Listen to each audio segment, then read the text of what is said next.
Você não tá que está em casa não está vendo, mas eles deram um joinha que foi bom, porque foi realmente um tempo muito gostoso. Mas nós estamos na série de Colossenses, agora caminhando para a reta final, né? Hoje à noite nós fecharemos 2 meses praticamente aí meditando em Colossenses, expondo essa carta que tem bastante profundidade, ensinos práticos para nós. E Paulo agora ele vai dar as últimas instruções para os cristãos de Colossenses. No capítulo 3, de uma forma mais geral, ele falou sobre o novo homem em Cristo. Ele falou sobre as características da vida deste novo homem e desta nova mulher em Cristo, e que essas pessoas deveriam agora deixar a luz de Cristo reluzir em seus relacionamentos, em suas famílias, bem como nos deveres sociais dos cristãos. Foi assim que a semana retrasada, à noite, eu introduzi o capítulo 3, falando sobre essa ideia de se despir do velho homem e se vestir do novo homem, deixando as velhas atitudes. O Selemani, no domingo pela manhã, falou sobre as virtudes desse novo homem, e o Cipriano, domingo passado à noite, falou sobre como deve ser a vida familiar e a vida social dessa pessoa que foi transformado por Cristo Jesus. Agora Paulo ele vai ampliar um pouco mais o seu discurso e ele vai falar sobre como essa vida debaixo do senhorio de Cristo deve ser vivido também na vida diária, mas agora ele centraliza na questão eclesiástica, na vida de igreja. Como isso deve reluzir nos nossos relacionamentos, na nossa vida de igreja. E ele diz aqui que nós deveríamos centralizar o foco na oração e no testemunho cristão. Esse é o grande ensinamento que Paulo vai trazer agora para nós. Seria como se aqui nessa carta Paulo estivesse aqui nesse momento final resumindo os deveres eclesiásticos diante dos desafios que a igreja estava enfrentando em 2 coisas: orar e evangelizar. Destacando como os crentes devem se comportar no seu relacionamento com os de fora. Eu quero convidar você a abrir comigo a sua Bíblia em Colossenses, capítulo 4, versos de 2 a 6. Colossenses 4, de 2 a 6. Vocês estão me ouvindo bem aí? Está muito alto ou está bem? John, se puder só baixar um pouquinho aqui o meu retorno, porque para mim eu estou gritando. 4, de 2 a 6, diz assim: dediquem-se à oração e estejam alerta e sejam agradecidos. Ao mesmo tempo, orem também por nós, para que Deus abra uma porta para a nossa mensagem, a fim de que possamos proclamar o ministério de Cristo pelo qual estou preso. Orem para que eu possa manifestá-lo abertamente, como me cumpre fazê-lo. Sejam sábios no procedimento para com os de fora. Aproveitem ao máximo todas as oportunidades. O seu falar seja sempre agradável e temperado com sal, para que saibam como responder a cada um. Pai, nós te agradecemos por essa manhã de domingo, ó Pai. Obrigado pela oportunidade de nos reunirmos como igreja. Ó Pai, termos essa liberdade de abrirmos a porta do templo, nos reunirmos aqui, abrirmos a Tua palavra e meditarmos na Tua palavra, Pai. Fale aos nossos corações, ó Pai. Nós queremos ouvir a Tua voz, ó Pai. Nós queremos nos render diante do Senhor, diante da Tua mensagem, ó Pai. Que o Senhor nos transforme, que o Teu Espírito Santo transforme os nossos corações. Essa é a nossa oração, em nome de Jesus. Amém. A primeira orientação que nós lemos, que Paulo dá para aquela igreja sobre a oração. Paulo, ele coloca aqui um incentivo à dedicação à oração. Dediquem-se à oração. Dedicar à oração, queridos, é o mesmo que persistir. É o mesmo que perseverar em oração. Paulo não apenas destaca a necessidade de orar, mas também de fazer da oração um padrão característico da vida cristã. A oração é uma expressão importante da nova vida em Cristo. Aquele que foi transformado por Cristo Jesus, aquele que vive essa nova vida, aquele que se despiu do velho homem e se vestiu do novo homem, uma das características da sua vida tem que ser uma vida de oração. E quando orarem, e quando você se dedicar à oração e orar, estejam alertas e sejam agradecidos. O termo utilizado por Paulo para estejam alertas aqui traz a ideia de manter-se acordado. O que nos traz à memória alguns exemplos de quando Jesus foi orar com seus discípulos, e os discípulos muitas vezes estavam dormindo.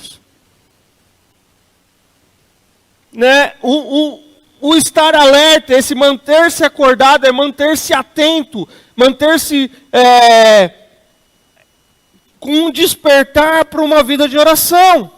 O que nos traz também à memória a exortação de Jesus para os seus discípulos, quando ele diz assim lá em Mateus 26, 41, vigiem e orem para que não caiam em tentação, porque o espírito está pronto, mas a carne é fraca.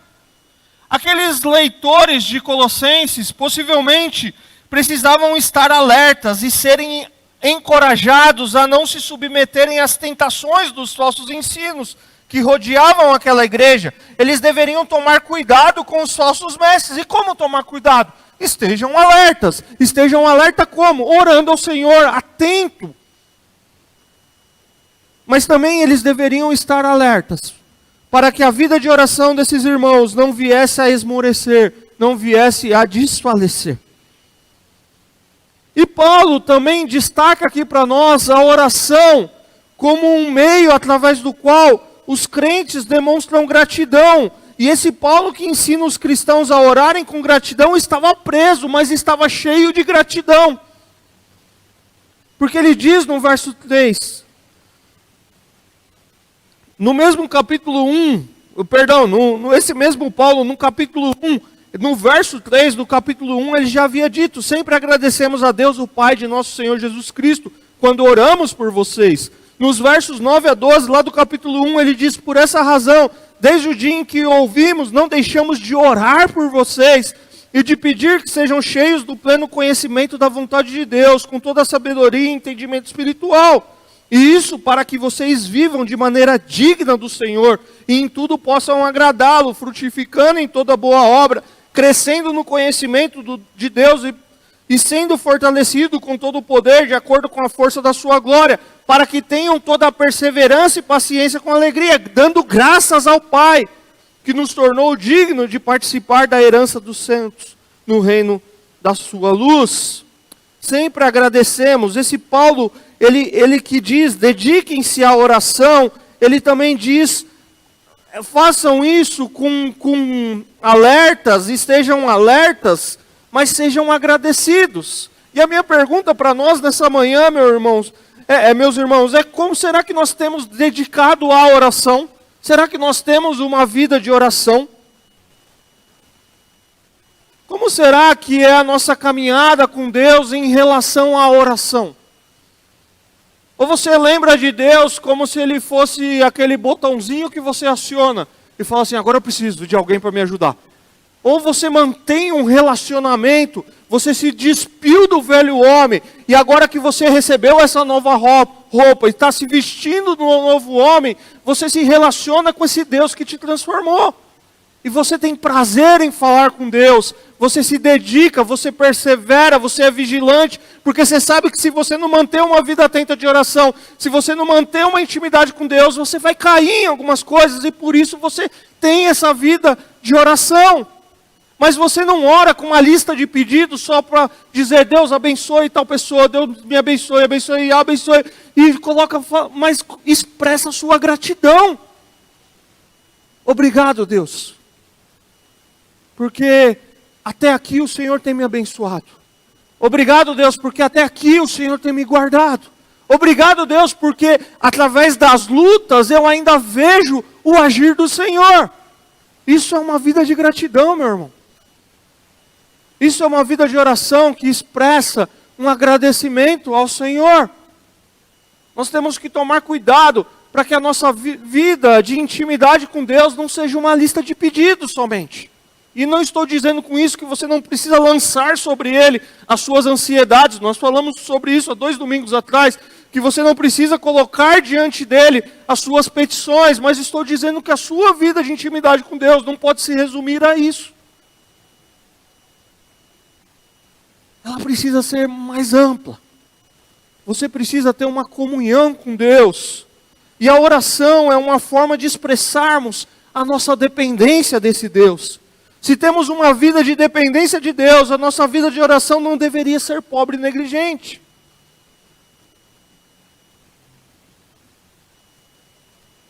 Quais foram os últimos momentos que você teve momento de intimidades profundas com Deus? O momento que você seguiu o conselho de Jesus e não literalmente, talvez, abriu a porta do seu quarto, entrou ali, mas num momento de intimidade profunda com Deus.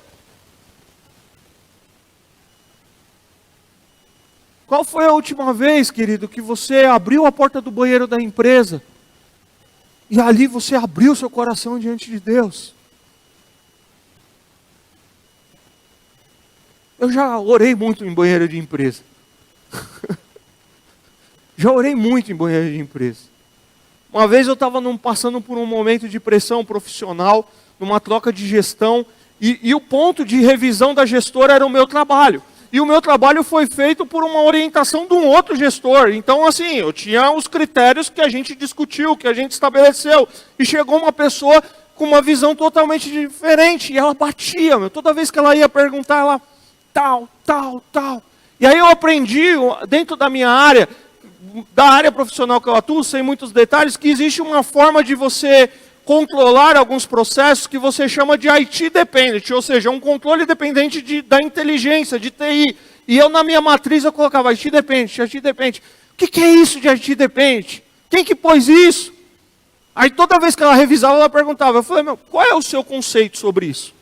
Porque o meu é esse, e eu pus dessa forma. Então tudo que você vai ver aí está por conta dessa forma, mas aquela pressão, e aí aquele momento que você olha o amigo que trabalha com você, e você fala, não dá, cara. Aí você sai, vai no banheiro e você fala, Senhor, me dá tranquilidade para poder responder as perguntas. Senhor, me dá paz para poder explicar com uma forma que a gente não fica recuado e se dê na defensiva, mas que a gente consiga expor o trabalho. E sim, é um pedido, porque é uma pressão que você está sofrendo, mas qual é as vezes que você também coloca e fala, Senhor, me torna uma pessoa mais tranquila, que eu não me sinta tão pressionado, e que eu consiga responder de uma forma amistosa. Vida de oração, vida de intimidade com Deus, é essa vida que você vai abrindo para Deus aquilo que Ele tem mostrado para você, que é um problema do seu coração, e você vai sendo transformado por Deus. Sabe qual o meu grande aprendizado dessa pressão profissional que eu vivi? O grande aprendizado que eu tive é que eu era uma pessoa que queria me defender o tempo todo. E na vida de oração, Deus vai usando aquela pressão para mostrar para você os seus defeitos. Por que eu preciso me justificar? Por que eu preciso defender? Fiz e estabeleci dentro de um processo. Se veio um novo, me fala o que tem que ser feito, eu refaço. Mas a gente fica na defensiva. E quando a gente tem essa intimidade com Deus, quando a gente vai desenvolvendo, eu estou exemplificando para dizer para você, que quando a gente vai desenvolvendo essa nossa caminhada de intimidade com Deus, Ele não é que Ele vai resolver as nossas situações, mas vai tornar claro muitas vezes o problema do meu e do seu coração. O problema do meu e do seu coração. E o meu coração, naquele caso, precisava aprender que às vezes eu preciso descansar no cuidado de Deus. Às vezes eu não preciso me defender. Às vezes eu não preciso justificar. Às vezes eu só preciso estabelecer isso e dizer o que tem que ser feito a partir de agora. Mas isso a gente aprende numa caminhada com Deus. Isso a gente aprende numa intimidade com Deus. Isso a gente aprende num relacionamento com Deus. Quando nós olhamos para as Escrituras, a prioridade e a vida de oração de Jesus, nós veremos que a oração é fundamental para encontrar o sentido em Deus. Porque é aos pés do Senhor que nós vamos receber a direção e poder para realizar as outras atividades da nossa caminhada. Era assim que Jesus fazia. Jesus se retirava um tempo, Jesus ia orar. Jesus abria o seu coração, Jesus expunha aquilo que estava vivendo e era dali, obviamente sendo o próprio Deus, mas que encontrava força e recebia poder para as suas atividades. É na intimidade com Deus, através da oração, que nós podemos dizer: faça a tua vontade, Senhor. Você tem essa intimidade para dizer que não seja o meu querer, mas sim o seu, Senhor. É na intimidade com Deus que a gente diz isso, Senhor. Eu quero isso, Senhor, mas faça a tua vontade. Eu quero que o Senhor cure, mas se o Senhor não deseja curar, faça a tua vontade. Eu quero que o Senhor transforme, mas se não vai ter uma transformação ainda, faça a tua vontade. Me ensina a viver e aceitar na dependência da sua vontade. Eu quero mudar de emprego, mas se não for a hora ainda, me ajuda a ficar debaixo da sua vontade. Na nossa caminhada a gente precisa desenvolver isso, mas por causa da nossa natureza, da nossa natureza pecaminosa, eu e você temos a tendência de ser autossuficientes. Muitas vezes nós demonstramos uma atitude de independência em relação a Deus, mesmo sabendo que somos dependentes, nós temos a tendência de agir com independência. E uma das melhores formas, queridos, de aprendermos a sermos dependentes de Deus, é através da oração. É através da oração. Quando nós admitimos a nossa impotência e dependência absoluta de Deus, nós podemos fazer isso através da oração. É quando eu olho e falo: eu sou impotente, eu sou dependente, eu preciso do Senhor. Alguém já disse que viver bem depende de reordenar os nossos afetos. E aí me lembra uma frase do Tim Keller, num seu livro sobre oração, que eu já citei assim, aqui, que diz assim: a oração é a única porta para o autoconhecimento genuíno. É também a principal maneira de experimentarmos profunda transformação, a reordenação dos nossos afetos. Como está a nossa vida de oração, Igreja Batista de Calcaia do Alto? Como está a sua vida de oração, meu irmão e minha irmã? Você depende do templo para ter uma vida de oração? Ou você tem uma intimidade com Deus? Você depende como no Antigo Testamento, do templo e de você vir até o templo, ou você sabe que agora você pode abrir seu coração diante de Deus e colocar diante dele a sua intimidade, lá no banheiro da empresa, no seu carro, no trânsito, ouvindo um louvor que quebranta o seu coração, ouvindo uma mensagem que quebranta o seu coração, e você entregar, abrir o seu coração para Deus. Mas Paulo, no verso 3 e 4, ele vai falar, no 2 ele falou: dediquem-se à oração, estejam alertos e sejam agradecidos. Ao mesmo tempo, orem também por nós, para que Deus abra uma porta para a nossa mensagem, a fim de que possamos proclamar o ministério de Cristo pelo qual eu estou preso.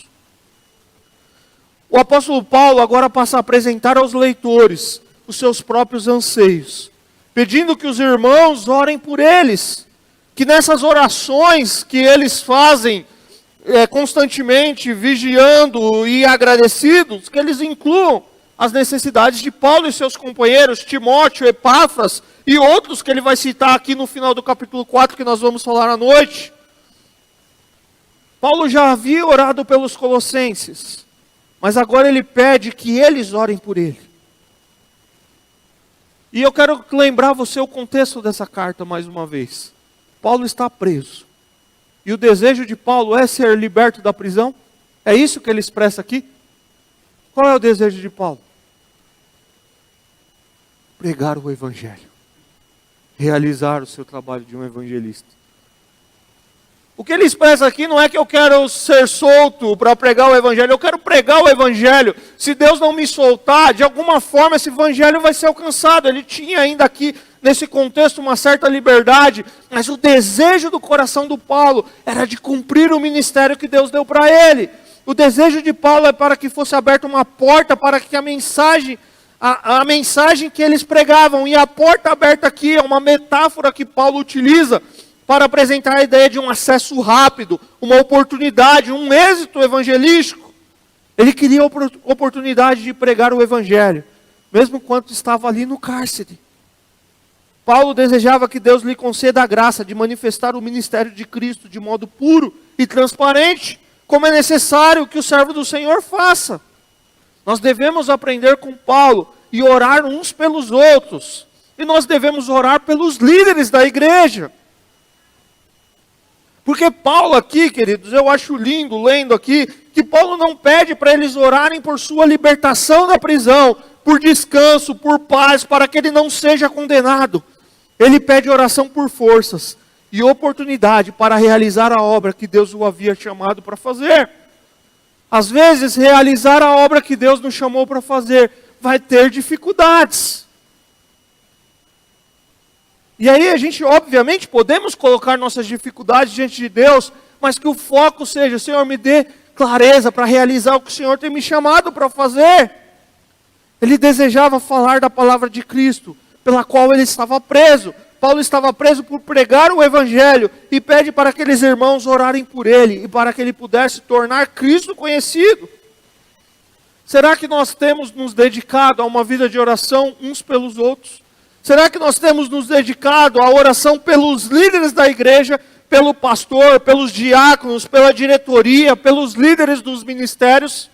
Ou a gente ora pelo pastor quando a gente está num processo de sucessão pastoral? Ou a gente ora pelos líderes quando a gente está com uma batalha e precisa acertar alguma coisa? Ou será que na nossa constância de igreja, a gente abre o nosso coração e diz assim, Senhor, dê clareza para o pastor nas direções da mensagem, em como conduzir a igreja, dê clareza para os líderes em como atuar nos ministérios, dê unidade para a igreja? Ou a gente ora somente quando a unidade foi quebrada, ou quando alguém saiu e a gente precisa repor a peça? Qual é a nossa vida de oração, queridos? Qual é a nossa vida de oração? A gente ora pedindo direção de Deus, ou a gente prefere ficar criticando, ou a gente prefere ficar pelos corredores, dizendo o que a gente acha de como deveria ser feito? Qual é o parâmetro para a gente avaliar alguma coisa? É o nosso relacionamento com Deus? É a palavra de Deus ou é o nosso achismo? Qual é o parâmetro? Qual é o parâmetro? A gente precisa voltar e resgatar essa intimidade com Deus, querido, através da palavra e uma oração em resposta à palavra. Qual é o parâmetro? Nós temos nos lembrado de orar pelas pessoas que Deus tem usado para cuidar de nós e abençoar as nossas vidas, ou a nossa lista de orações é só uma lista de pedidos pessoais? Orar não é um meio simples de obter as coisas de Deus, mas é uma maneira de obter mais do próprio Deus, queridos. A oração nos ajuda a resistir, a suportar as lutas dessa vida. A oração nos transforma e nos une ao próprio Deus. Através da oração conhecemos o próprio Deus, buscamos a sua face e a sua presença. Na sua empresa lá, para que a empresa não deixe de ganhar dinheiro, o dia que falta alguma coisa, a empresa provavelmente tem um plano de contingência, para que ela não deixe de faturar, para que ela não deixe de ganhar. Mas a oração do cristão não é um plano de contingência, para você acionar quando está em perigo, para acionar quando o sistema parou de funcionar, para acionar quando você não sabe o que fazer. Não, a oração é uma caminhada com Deus, é uma intimidade com Deus. Não é um plano de contingência, de sucessão, é uma caminhada com Deus. Citando novamente o Tim Keller, ele diz: orar é o caminho para experimentar a confiança poderosa de que Deus cuida bem da nossa vida, de que as coisas ruins serão para o bem, de que as boas não podem ser tiradas e de que as melhores ainda estão por vir.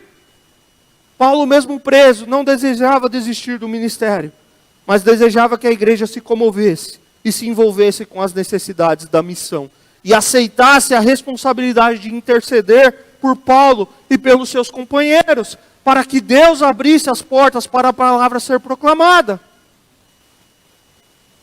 Meu irmão, minha irmã, qual foi a última vez que você orou pelo pregador, pedindo para que a palavra do Senhor pregada alcançasse os corações, para que houvesse salvação, para que houvesse transformação de vidas. Qual foi a última vez que você orou pedindo que Deus te dê sabedoria ao pastor da igreja, aos líderes na condução da igreja e dos ministérios dessa igreja? Qual foi a última vez que você orou por isso, meu querido? E eu não estou falando aqui num culto de oração, quando o pedido específico foi para que a gente orasse pela igreja. Mas eu estou falando na sua intimidade com Deus. Qual foi a última vez? Qual foi a última vez que você fez isso, de intimidade com Deus? Você falou, Senhor, hoje eu quero orar pela minha igreja. Senhor, abençoe os líderes da igreja. Senhor, cuide, dê direção. Mas na nossa intimidade, na nossa dureza do coração, na nossa autossuficiência, a gente prefere ficar achando que quem não participa muito não é muito crente. E tem muita gente que não participa porque não é muito crente mesmo. Mas quando a gente está em intimidade com Deus, a gente começa a ser sensível. Por que que as pessoas não têm participado? Por que que as pessoas não se envolvem? Um ponto crítico, meu irmão, para a sua liderança nessa igreja, em qualquer local, é quando você começa a terceirizar a responsabilidade. É quando a responsabilidade das coisas não está acontecendo direito, é dos outros e não é sua. Existe parcela dos outros e pode existir sim, mas qual é a sua como líder? E como em uma vida de oração, em uma vida de intimidade com Deus, orando por você, na sua liderança, orando pelos líderes, Deus trabalha no seu coração para mostrar. E no meu coração. Às vezes, as conversas paralelas, às vezes o corredor comprido, deveriam ser substituídos por mais joelhos dobrados, mais clamor, mais conversas transparentes e mais encontros com Deus que transformam as atitudes, comportamentos e caráteres. Às vezes a nossa língua grande, queridos, deveria ser transformada por joelhos dobrados, falando ao próprio Deus. Às vezes a gente deveria dobrar nosso joelho e pedir, Senhor, me direcione como fazer isso. Senhor, me dê clareza em como fazer isso. Senhor, essa atitude tem me incomodado. Como que eu posso tratar? Como que eu posso falar? Nós poderíamos mencionar outros exemplos, mas o que esses versos nos chamam a atenção é para que tenhamos uma vida dedicada à oração. Uma vida dedicada à oração, de intimidade com Deus, para o meu relacionamento pessoal com Deus, mas uma vida dedicada em oração por aqueles que Deus tem colocado para liderar a sua igreja. A segunda orientação de Paulo é sobre o testemunho cristão. Paulo ele tira o foco da sua responsabilidade evangelística e se dirige aos Colossenses sobre a responsabilidade dele com os descrentes. E ele dá orientações acerca do modo como eles deveriam se comportar em face das pessoas que não pertenciam àquela comunidade de fé, a igreja de Colosso. E ele diz assim, sejam sábios no procedimento para com os de fora. Aproveitem ao máximo todas as oportunidades. O seu falar seja sempre agradável e temperado com sal, para que saibam como responder a cada um. O que Paulo diz aqui não é se feche na igreja e tranque as paredes e vivam ali. Mas o que Paulo diz aqui é que os crentes deveriam demonstrar sabedoria em relação aos descrentes. Fora da comunidade da igreja de Colosso. Eu e você temos essa responsabilidade. Eles deveriam aproveitar bem cada oportunidade. Ou seja, construir pontes, criar relacionamento, ter contatos. Você não precisa viver como não cristão, cometer os pecados que ele comete. Mas você deve buscar algo comum para criar um ponto de contato com pessoas não crentes. Você sabe qual foi um dos grandes erros que eu cometi na minha juventude, quando eu comecei a assumir um compromisso com Deus, voltei para a igreja, foi dispensar as minhas amizades antigas. Porque eu não precisava viver como eles. Eu não precisava cometer os mesmos pecados que eles, mas eu podia criar pontes para ter um relacionamento de intimidade com Deus. Mas parece que ser crente é a gente ficar num lugarzinho ali blindado e eu não quero ter contato com ninguém. Mas Jesus não disse isso. Jesus, ele colocou a gente no mundo. Ele falou, mas cuidado. Mas você está aqui, é aqui que você vai cumprir sua missão, queridos. Esse negócio de que você tem que trabalhar com crente. De que a sua empresa tem que ser, eu estou sendo perseguido porque não tem crente onde eu trabalho. Querido, a gente precisa rever isso. Porque eu já trabalhei com crente e fui perseguido. A gente precisa rever, porque talvez é lá no meio dos descrentes, talvez é lá no meio dos incrédulos que Deus quer te usar. Talvez aqui você não vai pregar porque Deus não te deu o dom de pregar. Talvez aqui você não vai dar uma aula porque Deus não te deu um dom de dar uma aula. Mas talvez na sua amizade, na sua caminhada, no almoço, na descontração, você vai falar algo que a pessoa vai falar, meu, eu preciso entender como que é a vida desse cara ou dessa menina. É esse ponto de contato. Que você age com sabedoria, que talvez é um time de futebol que não se torna uma idolatria do seu coração, mas é um ponto de contato para começar um assunto, um diálogo. Eu não sou essa pessoa que tem facilidade de desenvolver uma conversa do nada, mas eu admiro quem é. Tem gente que, hoje ninguém vai mais na fila do banco, né? Mas eu lembro que, há uns 25 anos atrás, quando eu era office boy, e eu ia nos bancos da vida, lá na Avenida Paulista, aí a gente parava no banco e você via os meninos ali todo dia, mesmo os office boy na mesma fila, ficando 2, 3 horas, criavam um relacionamento. E aí você olhava para o lado, você via como algumas pessoas tinham facilidade de conversar. São pontes, querido, que nós precisamos desenvolver.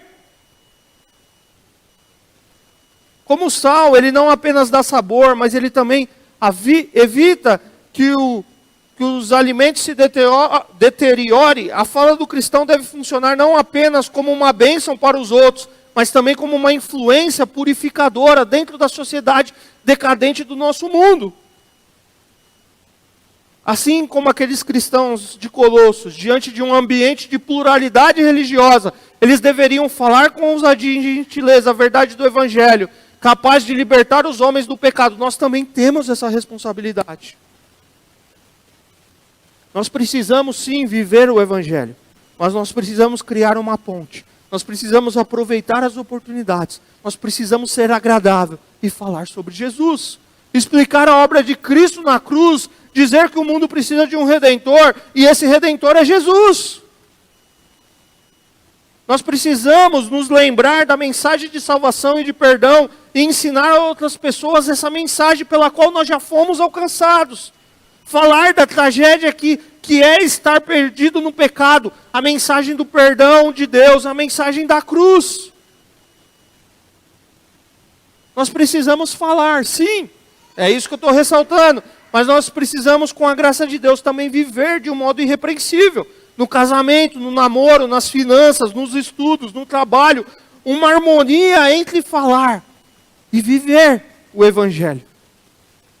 E criar essa ponte para testemunhar, pedindo a Deus sabedoria para falar a palavra certa, na hora certa, para a pessoa certa.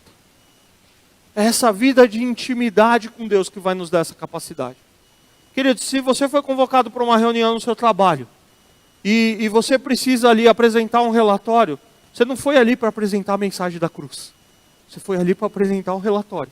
E é isso que você tem que fazer naquele momento. Mas se ali você, de alguma forma, naquele ambiente, ao sair dali, no almoço, gerar uma conversa, é ali que você tem que ser esse sal gostoso, esse tempero, que o cara chega e fala, conta para você o problema do casamento dele, ele fala assim, meu, mas não é bem por aí, cara. Busca ajuda. Talvez você está vivendo essas crises no casamento porque você está vivendo o do seu jeito, mas busca aquele que criou o casamento e tenta um relacionamento com ele e enxerga o que ele diz sobre casamento. É essa leveza. É fácil? Não, queridos. Mas a gente precisa viver isso. Isso é viver o evangelho prático. Aí você fala, pastor, você é um alienado porque você está na igreja. Não, até janeiro desse ano eu convivia como vocês, com outras pessoas o tempo todo. Me relacionando, viajando a trabalho, lidando com pessoas. Mas como que a gente mostra esse evangelho na hora da reunião, pedindo a graça e a paz do Senhor Jesus? Não! É vivendo esse evangelho. É vivendo. É a pessoa perceber que ao seu lado ela não fala um palavrão porque ela sabe que você não usa esse termo. A forma de conversar com você, ela pensa porque ela sabe assim, não é o seu contexto, não é a sua palavra. A forma de contar as coisas que ele faz de mais podre da vida para criar vantagem com você, ele não faz. Porque ele sabe que não é assim. Não é que ele vai ser criticado, mas ele vai ser orientado. E aí a pessoa evita fazer isso de qualquer forma. Eu tinha um amigo, com isso eu caminho para uma conclusão. Eu tenho um colega, mas já fomos mais próximos, distanciou um pouco da faculdade. Eu me formei em administração em 2006. Nós mantivemos aí contatos, perdemos um pouco agora depois da pandemia. E pensa num cara engraçado. Eu entrei na faculdade, eu era novinho, e eu lembro que na época eu tinha 20, e esse grupo de amigos meu, um tinha 26, 27, e o outro já tinha 30, alguma coisa. E nós criamos proximidade. E pensa num cara engraçado. Onde ele estava era graça, onde ele estava era alegria, onde ele estava, ele fazia uma piada, ele contava. Mas comigo, lá na faculdade de administração, quando eu tinha meus 20 anos de idade, há 21 anos atrás, ele já tinha abriu o coração para contar algumas coisas para mim. Por quê? Porque a minha forma de viver, a minha forma de falar sobre alguns assuntos eram diferentes. Eu já falei isso aqui, lá 20 anos atrás, os meninos da faculdade incrédulos já me chamavam de pastor. Porque às vezes eles estavam contando, fizemos isso, e o que você fez, Bruno? Fui num acampamento com os embaixadores do rei da igreja. E eu tinha naturalidade para falar isso, queridos. Porque isso não me envergonhava. E a gente precisa testemunhar dessa forma. O que é embaixador do rei? O que eu fiz? Foi levar os meninos para jogar bola. Como que na igreja você leva os meninos para jogar bola? E isso gerava pontos de conversas. E era ali que muitas vezes vinham as conversas mais profundas. A gente precisa, esse é meu exemplo de muito tempo atrás, mas como você cria essas pontes? Usar palavras temperadas com sal, aproveitando as oportunidades, usar palavras na medida certa. Agradáveis com a graça de Deus, proclamando o evangelho e ganhando pessoas para Cristo. Aqueles que estavam sendo rodeados pelos falsos ensinos, precisavam ouvir o verdadeiro evangelho de Cristo. E quem conhecia esse verdadeiro evangelho? A igreja. E eram eles que precisavam falar. Alguns comentaristas que eu estava lendo, pesquisando, eles resumem esses versos como duas formas. Falar a Deus sobre as pessoas, oração. E falar às pessoas sobre Deus, testemunho. Falar a Deus sobre as pessoas, oração. E falar às pessoas sobre Deus, testemunho. Repito a minha pergunta, como está a sua vida de oração? E na sua vida de oração é incluído os líderes da igreja? Como você tem aproveitado a oportunidade de testemunhar do Evangelho, interagindo com o mundo em que vivemos? Se você já teve os seus olhos abertos para reconhecer Jesus como Senhor e Salvador, eu quero te convidar a ter um coração mais grato a Deus. E eu também quero te lembrar que a nossa vida deve espalhar, deve refletir a luz do Evangelho. Que somos enviados ao mundo para sermos bênção e testemunharmos do Evangelho, construir pontos e conduzir pessoas a esse Evangelho que nos alcançou. Vivendo uma vida cativante, que atrai outras pessoas à graça de Deus em Cristo Jesus. Precisamos ter palavras sábias e agradáveis com o não cristão e criarmos caminhos para falarmos sobre a nossa fé. Porque a grande mensagem de Colossenses é a centralidade de Cristo Jesus em todas as áreas da nossa vida. Isso inclui oração, isso inclui testemunho. Querido, a centralidade de Jesus na sua vida não está quando você vem para a sua igreja de domingo de manhã, ou de domingo à noite, ou domingo de manhã à noite, ou de quarta-feira quando você vem. A centralidade de Cristo Jesus na sua vida está em todo momento, se você se submeter a Cristo Jesus. Você não precisa do templo para orar. A oração comunitária, sim, ela é importante. Mas você não precisa do referencial do templo para orar. Você precisa abrir o seu coração para Cristo Jesus. Eu quero, não foi proposital, mas casou, e eu já quero encerrar fazendo um convite. Porque essa semana nós vamos se reunir aqui toda semana para orar pela nossa igreja. E eu quero te desafiar a separar um dia, 2 dias da semana, ou todos se puder, a vir orar conosco. A orar pelos líderes da igreja, a orar pelos membros da igreja, a orar pela nossa igreja. Que não é esse edifício para que ele permaneça em pé, para que não caia a telha. Não é isso. E a gente deseja que isso aconteça. Mas não é isso. mas é para que nossa vida diante de Deus permaneça em pé. Para que a nossa vida diante de Deus testemunhe desse evangelho por Calcaia e por onde Deus nos enviar. Para que essa igreja que completa essa semana 27 anos, complete mais quantos anos Deus permitir até que Ele venha, refletindo a luz do evangelho. Oração, queridos. Oração. Se você é alguém, e eu não estou falando isso com intencionalidade por saber nada não, tá? Mas se você é alguém que de algum momento está descontente com alguma coisa, eu convido você a vir orar. Eu convido você a orar a Deus, eu convido você a conversar conosco, para que a gente possa entender o que Deus tem para a nossa igreja, para esse tempo. E eu convido você, encerrando, para que testemunhe esse evangelho da graça de Deus, por onde Deus nos enviar. Amém? Ministério de louvor, nós vamos encerrar cantando e depois nos dividiremos em sala. Nós teremos hoje aqui nos adultos aquela nossa aula interativa e eu convido você a participar conosco. Vamos orar? Pai, nós te agradecemos por essa manhã, ó Pai, por esse tempo de meditação da Tua Palavra, ó Pai, que nos chama a atenção para uma vida de oração. Pai, uma vida de oração pelas nossas necessidades, para o nosso relacionamento com o Senhor, mas que também nos chama a atenção para uma vida de oração pelos líderes da nossa igreja. Ó Pai, por aqueles que têm responsabilidades aqui, ó Pai, para aqueles que de fato têm trabalhado com a vida de outras pessoas, que nós possamos ser aqueles que oram por essas pessoas. Ó Deus, mas também obrigado por nos chamar a atenção. Nós precisamos testemunhar e viver esse evangelho, ó Pai. Ó Pai, que nós não nos isolamos, mas que nós estejamos abertos para estar onde o Senhor nos enviar. E que a gente não cometa os mesmos pecados daqueles que não conhecem o Senhor, mas que a gente seja luz por onde o Senhor nos enviar, Pai. Que a nossa palavra seja agradável. Que a gente seja aquele tempero gostoso. Pai, aquele salzinho que dá aquele toque diferente, que se não tem faz falta. Se tem demais atrapalha, mas se está na medida certa dá gosto. E esse é o sal que o Senhor deseja que sejamos no mundo em que vivemos. Essa é a nossa oração em nome de Jesus. Amém.